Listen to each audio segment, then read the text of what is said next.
Hello all. Previous video में हमने ये देखा कि किस तरह से नेपोलियन की जो मतलब जो द वे रूलिंग वे जो था वो किस तरह धीरे धीरे ख़त्म होता गया, क्योंकि उसके खुद के ही कोड्स में चेंजेस आने लगे थे टाइम टू टाइम।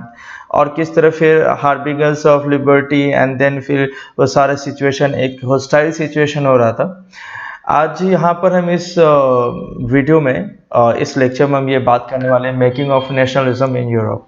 ये चूँकि सब टॉपिक है, लेकिन इसके बहुत सारे सब टॉपिक जो है वो बहुत अलग अलग हैं, तो वो भी फ्रैगमेंटेड है। तो हम यहाँ पे इस टॉपिक को, ये जो सब टॉपिक है making of nationalism in Europe, तो इसमें हम दो अलग वीडियो बनाने वाले हैं। फिलहाल फर्स्ट वीडियो की तरफ देखते हैं कि अगर हम इनिशियली बात करें at the beginning of 18th at the beginning of 19th और end of late 18th century, अगर देखा जाए तो पूरा का पूरा यूरोप जो है वो मोनार्की सिस्टम में है। मतलब कि कोई सिस्टम नहीं है, सभी एक ही मतलब ऑटोक्रेटिक मोनार्की सिस्टम है यहाँ पर। स्पेशली अगर हम वेस्टर्न और ईस्टर्न यूरोप की बात करें, like Germany, France and Italy, वहाँ पर ये मोनार्क्स वगैरह जो थे मतलब अपना रीजनल किंगडम हुआ करता था। मैं बिगिनिंग ऑफ 19th सेंचुरी की बात कर रहा हूँ। वहाँ पर जो मोनार्की थे मतलब ऑटोक्रेटिक मोनार्किस्ट थे, उनका अपना खुद का रीजन होता था, खुद के किंगडम्स होते थे। जर्मनी में अगर देखा जाए तो जर्मनी बहुत सारे किंगडम्स में आता था। सिमिलरली अगर आप इटली और आप सेडेंटलैंड्स को बात करें तो कैंटोन्स एंड डचेस वगैरह होते थे। कोई ऐसा कोई कलेक्टिव आइडेंटिटी वाला कोई नेशन स्टेट में इमर्ज नहीं हुआ था। लेकिन फ्रांस रिवॉल्यूशन के बाद चीज़ें बदली, चीज़ें इमर्ज हो रही थी, माइंडसेट चेंज हो रहा था, लोग थोड़े वेल डेवलप्ड हो रहे थे, लोग एक मॉडर्न पॉइंट ऑफ एस्पेक्ट को अप्रोच कर रहे थे। क्या होने लगा, ये जो चीज़ें बदल रही थी, इसके साथ ही साथ अगर आप देखेंगे तो क्या क्या चेंजेस हुआ। इटली वगैरह रीजन में अगर आप देखेंगे तो ये वही सिस्टम बिल्कुल ऐसा ही देखने को मिलता था हैबिसबर्ग एम्पायर में। वहाँ पे हमने क्या देखा, वहाँ पे हमने ये देखा था कि यहाँ जो रीजन है डिफरेंट लैंग्वेजेस के लोग हैं, मतलब एक ही रीजन में डिफरेंट लैंग्वेज के लोग हैं, डिफरेंट कल्चर्स हैं, उनके कस्टम्स अलग हैं, उनके मतलब जो प्रोविजनल जो उनके डायलॉग्स हैं वो सभी चीज़ें अलग हैं। It means what they are not similar in any point of view, whether cultural point of view, whether linguistic point of view, they all are different. So communication और especially trade barrier बहुत high level पे था। फिलहाल इन reasons की बात करते हुए हम ये समझ पाएंगे इन शॉर्ट कि कोई कलेक्टिव आइडेंटिटी, जैसे कि वन नेशन वाली आइडेंटिटी मतलब अभी भी फ्रैक्शन में बटी हुई थी। और ऑफ कोर्स नेशन वाली कोई बात थी ही नहीं कि चलो ठीक है नेशनहुड जैसा कुछ होना चाहिए। Different language, different culture, different identity की वजह से एक कलेक्टिव आइडेंटिटी जो जनरेट होना था, लाइक इन द रीजन अगर हम हैबिसबर्ग एम्पायर की बात करें तो पूरा ऑस्ट्रिया रीजन हो गया, हंगरी रीजन हो गए, ये सारे रीजन जो हैं अल्पाइन रीजन्स में आते हैं, लाइक टेरल, ऑस्ट्रेलिया एंड सेडेनलैंड्स। इन सभी में अगर आप रीजन्स को देखेंगे तो यहाँ पे लोग अलग अलग कल्चर्स के लोग थे। हैबिसबर्ग एम्पायर की बात कर रहा हूँ, पूरा जो आपका ईस्टर्न और वेस्टर्न यूरोपियन रीजन है वहाँ पे। सिमिलरली अगर आप पूरे बोहेमिया, स्लोवाकिया, जो आपके गलेशिया है, चाहे ईस्ट हो वेस्ट हो, और फिर ट्रांसवेलियनिया है, इन सभी जगह में कुछ फ्रेंच स्पीकिंग और जर्मन स्पीकिंग लोग थे। स्पेशली बोहेमिया में तो जर्मन ही थे, जर्मन स्पीकिंग, जो कि इटालिया, लंबार्डी, वेनेशिया वगैरह पार्ट को भी मतलब इंक्लूड करता है। हंगरी में अगर आप इस रीजन की बात करेंगे, ये हंगरी में तो यहाँ पर तो ऐसा होता था कि रीजन कुछ बटा हुआ था, तो मतलब कुछ रीजन यहाँ के लोग करीब करीब हाफ मतलब 50% लोग तो यहाँ पे सिर्फ और सिर्फ मैगियर बोलते थे। मतलब उनका खुद का जो लैंग्वेज था, जो रीजनल लैंग्वेज था वो मैगियर था। लेकिन दूसरी तरफ जो बहुत सारे वैरायटी ऑफ डायलेक्ट्स बोले जाते थे वो रेस्ट ऑफ हाफ मतलब हंगरी में था। सिचुएशन सिमिलर नहीं था, चीज़ें एक जैसी नहीं थी, बहुत ज़्यादा ये सारी चीज़ें एज अ बैरियर थी। Barrier you can say like trade barrier, like communication barrier, like barrier in interpretation, even barrier in to emerging as a nation state. एक ही नेशन के बनाना है तो एक ही जैसे की फीलिंग्स आने के लिए communication medium must be common. तो ये सारी चीज़ें एज अ बैरियर थी। खैर उसके बाद चीज़ें ग्लेशियर रीजन में देखें, अगर आप यहाँ पर भी देखें तो लोग यहाँ पे रीजनली लोग पोलिश लैंग्वेज बोलते थे। खैर यहाँ तक तो ये समझ में आता है कि लोगों के पास यहाँ पे मतलब बिगिनिंग ऑफ 19th सेंचुरी में वो जगह जो था पूरा इटली जर्मनी और जो आपको हंगरी ऑस्ट्रिया ये सब यूनिफाई नहीं हो पाए थे। और इनका रीज़न बहुत बड़ा था, इनका खुद का internal division in the sense of language, their customs, their culture, and there are so many currencies and so many factors were there कि जो इनका एक ऑब्स्टिकल की तरह इनके सामने था। फिर धीरे धीरे चीज़ें बदली। किस तरह बदली? तो उन बदलती हुई चीज़ों को हम दो तरीके से समझ पाएंगे कि उस सोसाइटी में मतलब in the mid of 19th century में चीज़ें किस तरह बदली। दो क्लास अपने आप में बहुत ही फेमस था, लाइक एरिस्टोक्रेसी, जिन्हें एरिस्टोक्रेट्स कहा जाता है। ये नोबल क्लासेस और क्लर्जी से बिलोंग करते थे, हायर लेवल के थे। आपको याद होगा फ्रेंच रिवॉल्यूशन में 3 टाइप के हम लोगों ने चीज़ों को मतलब पूरी की पूरी सोसाइटी फ्रैगमेंटेड थी, जिसमें नोबल आते थे, क्लर्जी आते थे और साथ ही साथ पीजेंट्स आते थे।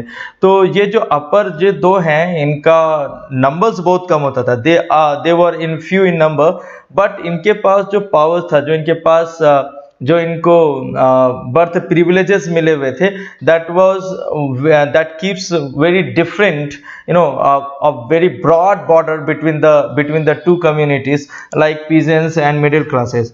तो एरिस्टोक्रेट्स में जो थे इनके पास ये डोमिनेंट क्लासेस थे। Dominant it means what, most of land जो पार्ट था वो इनके पास था। आप इस तरह से एरिस्टोक्रेट्स को डिफाइन कर सकते हैं कि landed dominant classes like clergies and nobles, even they were having certain privileges, as I told you previously, like birth privileges and their social privileges and their tax privileges, all were there. Spoken language जो था इनका mainly French था, जो कि native language इनको कहा जाता था उनके लिए। यूनिटी जो था वो चूंकि मैरिज बॉन्डिंग एक बहुत अच्छी चीज़ थी इनके अंदर, वो अपने इस बॉन्ड को और ये चीज़ें शेयर नहीं होने देते थे। तो वो शादी जो मैरिज वाला जो सिस्टम था वो आपस में ही नोबल क्लर्जीज में ही हो जाता था। तो मतलब आपस में ही कर लेते थे, ताकि जो है जो आइडेंटिटी है वो किसी third class, I mean to say middle classes या किसी अदर क्लासेस से शेयर नहीं होता था। तो इनकी एक इंडिविजुअल आइडेंटिटी बनी रहती थी, ठीक है। लेकिन दूसरी तरफ अगर आप बात करेंगे, अगर मैं मिडिल क्लासेस की बात करूं तो इसमें आपको मोस्ट ऑफ तो पीजेंट्स हैं, मतलब बहुत ज़्यादा। अगर मैं पूरे एंटायर पॉपुलेशन की बात करूं तो इसमें पीजेंट्स हैं, कुछ मिडिल क्लासेस के लोग हैं, कुछ आपको बिजनेसमैन हैं, है ना, तो कुछ लोकल ट्रेडर्स वगैरह हैं। ये इनकी जो ग्रुप थी वो मिडिल क्लासेस में आती थी।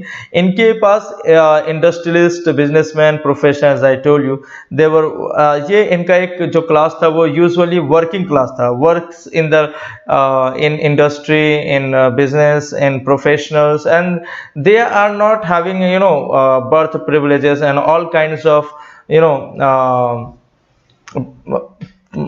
all kinds of positive for the point of view कि अगर इनका भी ऐसा कुछ है तो सपोज कि इंडस्ट्रीज हैं तो ये बार बार हर एक जनरेशन को ट्रांसफर होता रहेगा, ऐसा कुछ भी नहीं था।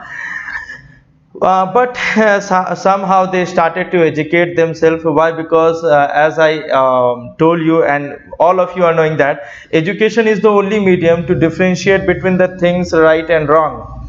तो यहाँ पे चीज़ें किस तरह बदलनी है, वी कैन इजली। इन्हें कोई प्रिविलेजेस नहीं मिलते थे, इवन जिन्हें मिलता था उनके लिए अपोज करते थे कि अगर हमें ना मिल रहा हो तो उन्हें भी क्यों मिल रहा हो।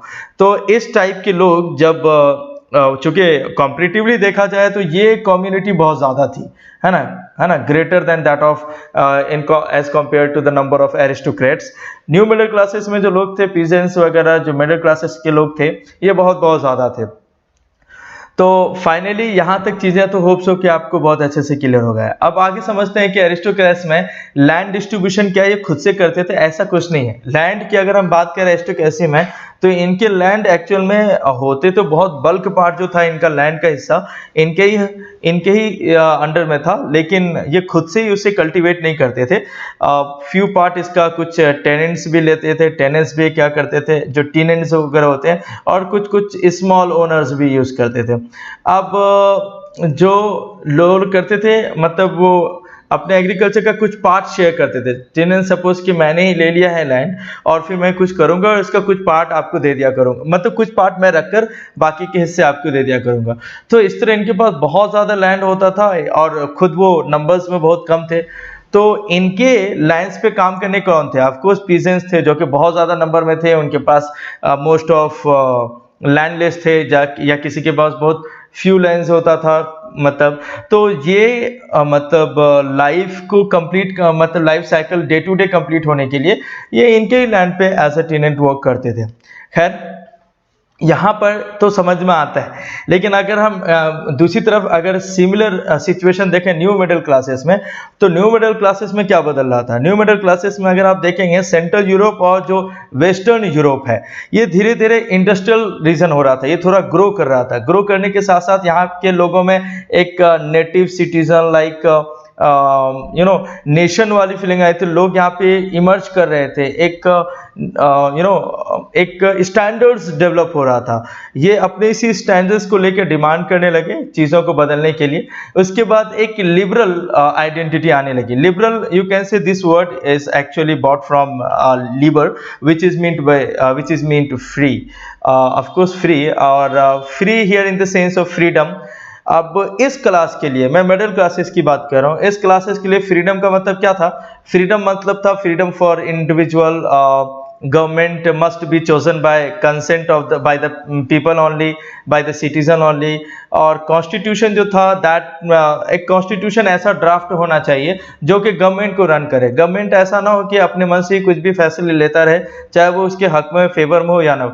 तो यहाँ पे एक चीज़ इंपॉर्टेंट है कि फ्रीडम फॉर एवरीवन की बात है। इसका मतलब कि जो पीजेंट्स और जो न्यू मिडिल क्लासेस थे, they were looking themself like in a trapped, like in a boundary, like in they were not enjoying free trading, free all the life stuffs they supposed to go with।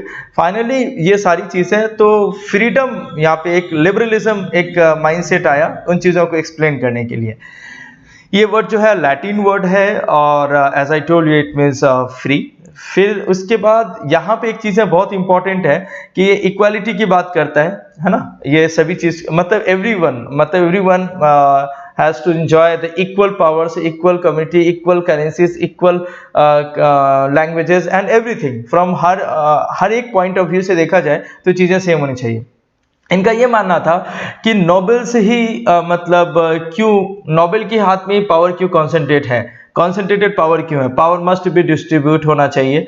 Power one hand नहीं होना चाहिए, it must be distribute in the multiple hand so that the government can be efficiently and the misuse of the power can be avoid more to मोर।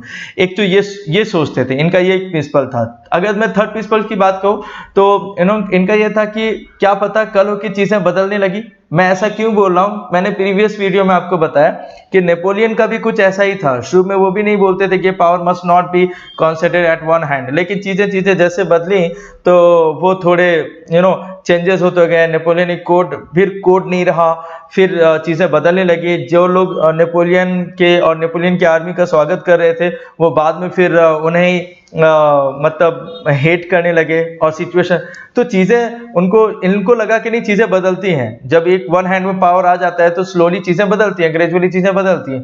तो इन्होंने कहा कि नहीं, अब जो गवर्नमेंट रन होनी चाहिए उसके लिए कॉन्स्टिट्यूशन होना चाहिए कि वो कितना पावर अपने हाथ में रख सकता है, वो किस पावर का किस तरह से यूज कर सकता है, और ये सारी चीजें एक रिटेन फॉर्मेट में होनी चाहिए। वो जो रिटेन एविडेंस है जो कि पब्लिक और गवर्नमेंट के बीच में बिल्कुल एज अ ट्रांसपेरेंट फ्रेमवर्क की तरह रहेगा कि गवर्नमेंट क्या कर सकती है पब्लिक को पता है, पब्लिक क्या कर सकती है गवर्नमेंट को पता है। हर एक चीज एक ट्रांसपेरेंटली होना चाहिए। तो इसके लिए एक मेम्ब्रेन बनाया जाए, उस मेम्ब्रेन को कॉन्स्टिट्यूशन कहा गया। और उन्होंने कहा कि गवर्नमेंट क्या करेगी ये कॉन्स्टिट्यूशन बताएगा, हम और आप या खुद गवर्नमेंट डिसाइड नहीं करेगी। दूसरी अगर फोर्थ पॉइंट पे आए, the end of autocracy and clerical privileges मतलब जो ऑटोक्रेसी है कि मतलब landed crowded at one hand, most of land जो था वो अभी मैंने आपको बताया है कि प्रीवियस स्लाइड में कि ये एक ही मतलब मोस्ट ऑफ लैंड जो था वो अंडर नोबल्स और क्लर्जीज के पास थे, फिर उसे कुछ टेनेंट्स एंड लैंड ओनर्स वगैरह करते थे, उसे जो स्मॉल ओनर्स वगैरह होते थे वो करते थे। तो इनका कहना था कि पीजेंट्स के पास बहुत सारे पीजेंट्स हैं जो लैंडलेस हैं, जहाँ इनके पास थोड़े लैंड्स हैं, तो somehow they bound to work under the nobles and the clergies, तो why they do not have equal distributions of the land as well। so ये ऑटोक्रेसी खत्म होनी चाहिए, और ये जो क्लरिकल प्रिविलेजेस मिलते हैं मतलब बाय बर्थ और टैक्सेस सिस्टम में जो भी चीज़ें हैं वो प्रिविलेजेस भी ख़त्म हो जाने चाहिए। और फिफ्थ पॉइंट की बात करते हैं, inviolability of private property. Private property in the sense like ये चीज़ें मेरी हैं, इसमें अब तुम करोगे तो तुम्हें कुछ रिटर्न्स देना पड़ेगा, like in the form of taxes. And अगर आपको याद होगा तो प्रीवियस वीडियोस में और 9th में हमने इस चीज़ को बहुत अच्छे से डील किया है कि किस तरह नोबल्स और क्लर्जी जो थे वो चर्च वगैरह में टैक्सेस नहीं दिया करते थे, जबकि बहुत ज़्यादा 10% टैक्सेस दिया पीजेंट्स दिया करते थे चर्चेस वगैरह में। तो all this things are what, ये सारी चीज़ें ख़त्म होनी चाहिए। तो इन सभी प्रिंसिपल पे बेस्ड जो फ्रीडम माइंडसेट था, जो फ्रीडम एस्पेक्ट था, that is actually termed as liberalism. Hope से कि आपको लिबरलिज्म समझ में आया। अब लिबरलिज्म प्रिंसिपल पे कौन सी चीज़ें कितनी ज़्यादा मतलब सटीक थी, चीज़ें किस तरह चल रही थी, इस चीज़ों को हम कुछ अलग अलग समझते हैं। यही सिस्टम में इनका एक अलग सिस्टम था कि यार जो चीज़ें मिली हुई हैं, शायद आपको याद होगा कि लुई 16 के बाद जब मैक्सिमिलियन रोबेस्पायर आए, मैक्सिमिलियन रोबेस्पायर डायरेक्ट तो नहीं बट ठीक है, जो बीच में आए थे in the middle of the era, जब वो आए तो उन्होंने देखो यूनिवर्सल एडल्ट फ्रेंचाइज में उन्होंने मेन को अलाउ कर दिया था कि नहीं आप मेन भी वोट कर सकते हैं, whether they do have piece of the land or whether do are free from the land, उनके पास land, whether they are landless or whether they do not have land, तो उनको अलाउ कर दिया था। जो भी एज क्राइटेरिया को cross करता है, whether they are landless or all the men whether they are landless or the land owners, सभी को उन्होंने अलाउ कर दिया था, जो कि 16 के टाइम में नहीं था। लेकिन ये सिर्फ जैकोबिन के टाइम तक चलता रहा, लेकिन फिर चीज़ें बदल गई। जैसे ही नेपोलियन ने कहा, उन्होंने फिर इन चीज़ों को लिमिटेड कर दिया। उन्होंने कहा कि नहीं, अब लैंडलेस लोग चूँकि they are not suppose to pay the optimum level of taxes and, तो इनको ये जो है प्रिविलेजेस जो दिया हुआ है इनको कि नहीं इन्हें भी वोट दिया जाना चाहिए, इन्हें भी इनके राइट्स है, तो वो वापस लिमिटेड कर दिया गया, वो वापस ले लिया गया नेपोलियन के थ्रू।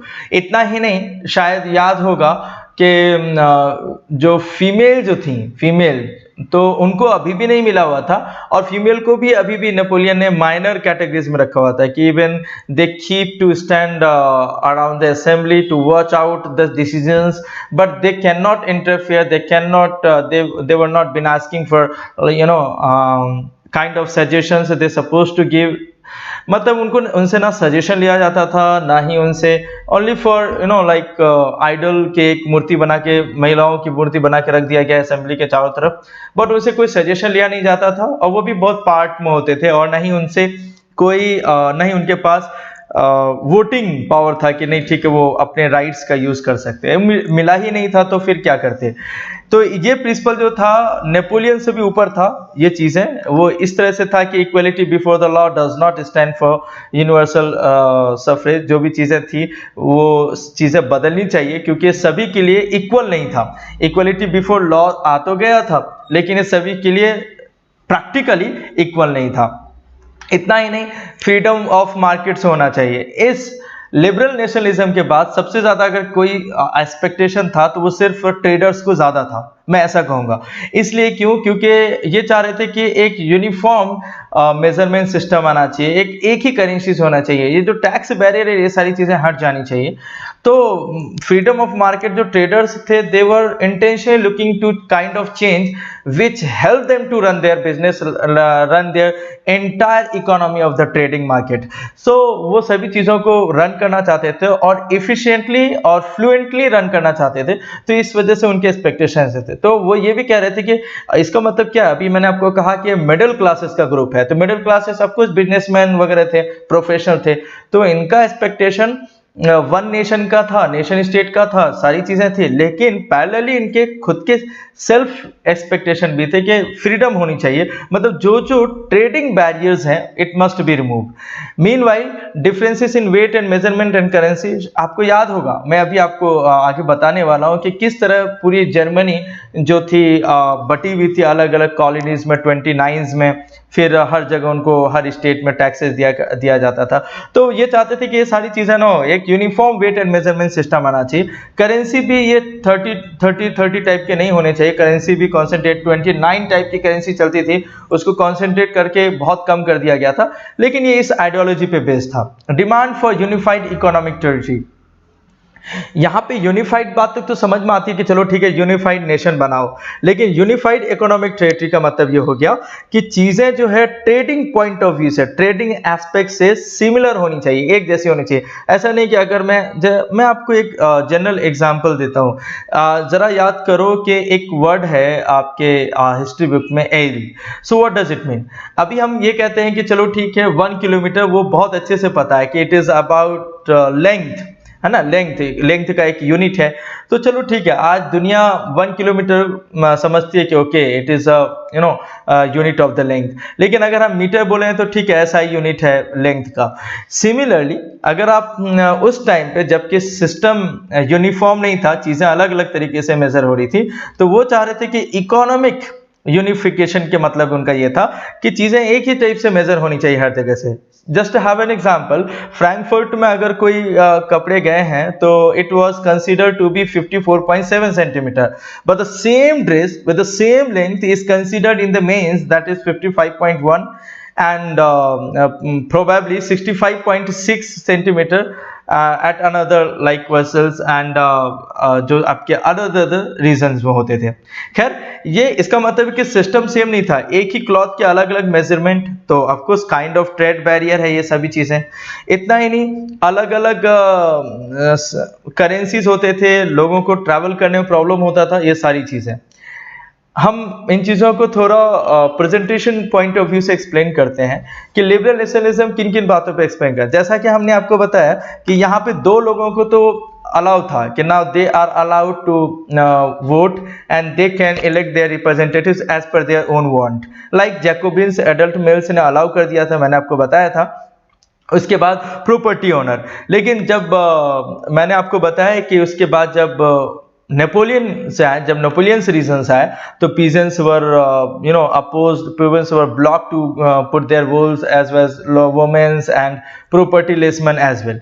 यहाँ पर कोई भी होता था तो वो वोट दे सकते थे, ठीक है, तो वहां पे वो अलाउ नहीं था। इवन तो इन लोगों ने क्या किया, जो पीजेंट्स और वुमेन्स और जो प्रॉपर्टी लेसमैन थे, इन लोगों ने एक स्टैंड लिया, stand for demanding continuously equal political rights to you can say universal adult franchise का लोगों ने सफ्रेज का उन्होंने कंटिन्यूअसली उन्होंने डिमांड करना शुरू कर दिया कि नहीं, जो चीज़ पहले से थी वो नहीं बदलनी चाहिए, हमारे भी being a citizen of this nation I have to give my rights, I have to I have to enjoy my rights to as they are enjoying, like जो प्रॉपर्टी ओनर है एंड ऑल। इसके बाद चीज़ों में मैंने आपको बताया कि किस तरह पूरी इंटायर जर्मनी चीज़ें फ्रैक्शन से बटी हुई थी। बटा हुआ कुछ ऐसा था कि इतना ज़्यादा ही मुश्किल हो रहा था ट्रेडिंग, खास के जो एज अ ट्रेड बैरियर बन के था।